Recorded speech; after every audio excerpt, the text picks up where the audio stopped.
Hey guys, welcome to Study Blog. हर एक शहर की कोई एक ऐसी खास बात होती है जो उस शहर को दूसरे शहर से अलग बना देती है।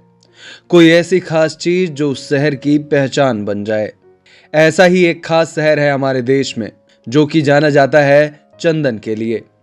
यहाँ की कड़-कड़ में चंदन की खुशबू बसी हुई है। इसी कारण इस शहर को चंदन का शहर कहा जाता है।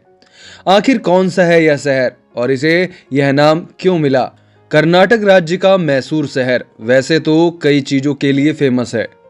दुनिया भर के टूरिस्ट को अपनी ओर खींचने वाला महाराजा पैलेस हो या यहाँ की फेमस सिल्क साड़ी, पर इन सब के अलावा एक और ऐसी चीज है जो मैसूर शहर की पहचान बन चुकी है। वो है चंदन यानी सैंडलवुड। दरअसल पूरे भारत में सबसे ज्यादा चंदन की खेती मैसूर में ही होती है। यह शहर केवल भारत में ही नहीं बल्कि दुनिया भर में चंदन के लिए जाना जाता है। पूजा में इस्तेमाल की जाने वाली चंदन की अगरबत्तियां मैसूर शहर में ही तो बनती है। कर्नाटक राज्य का राजकीय वृक्ष चंदन का वृक्ष है। आपको बता दें कि पूरे भारत में चंदन का सबसे ज्यादा उत्पादन कर्नाटक राज्य में ही होता है और कर्नाटक में भी मैसूर जिले में। यही सब कारण है कि मैसूर शहर को चंदन का शहर कहा जाता है। चंदन दो प्रकार के होते हैं, एक सफेद चंदन और एक लाल चंदन। लाल चंदन सबसे महंगा होता है।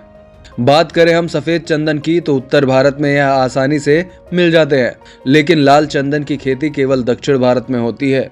सफेद चंदन की कीमत सुनकर होश उड़ जाए, क्योंकि भारतीय बाजारों में 1 किलो सफेद चंदन के लकड़ी की कीमत 25 से 30 हजार रुपए के बीच होती है और एक अच्छा पेड़ हुआ तो इसके लिए 6 से 7 लाख रुपए आराम से मिल जाते हैं।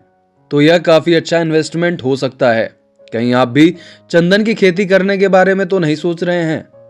लेकिन आपको बता दें कि चंदन का पौधा लगभग 15 साल में अच्छे तरीके से तैयार होता है और शुरुआत के 1-2 साल इसकी काफी देखभाल करनी होती है। और साथ ही साथ अगर आपने अपने यहाँ चंदन की खेती की है तो आपको चंदन के पेड़ काटने के लिए वन विभाग की अनुमति लेनी पड़ती है। हालांकि कुछ राज्यों में तो यह भी जरूरी नहीं है। पर सोचने वाली बात यह है कि आखिर चंदन इतना महंगा क्यों है? आखिर चंदन से क्या क्या बनाया जा सकता है जो इसकी कीमत आसमान को छूती है? ये तो समझ में आ ही गया कि चंदन का पेड़ आसानी से नहीं लगता है, बल्कि इसके लिए एक लंबा इंतजार करना पड़ता है। अब देखिए चंदन से क्या क्या बनता है।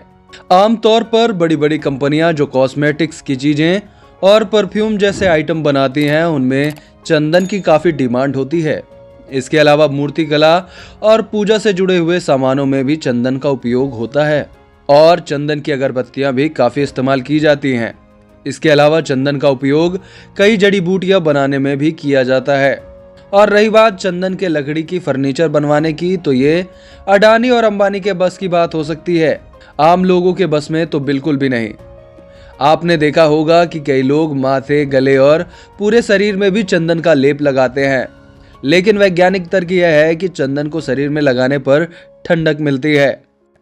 अक्सर आपने सुना होगा कि चंदन के पेड़ में सांप लिपटे रहते हैं। दरअसल सांपों को चंदन के पेड़ से ठंडक मिलती है, जिसके लिए वह पेड़ पर रहते हैं। आपको ये जानकारी कैसी लगी हमें जरूर बताएं और ऐसी और वीडियोस पाने के लिए हमारे चैनल को सब्सक्राइब जरूर करें।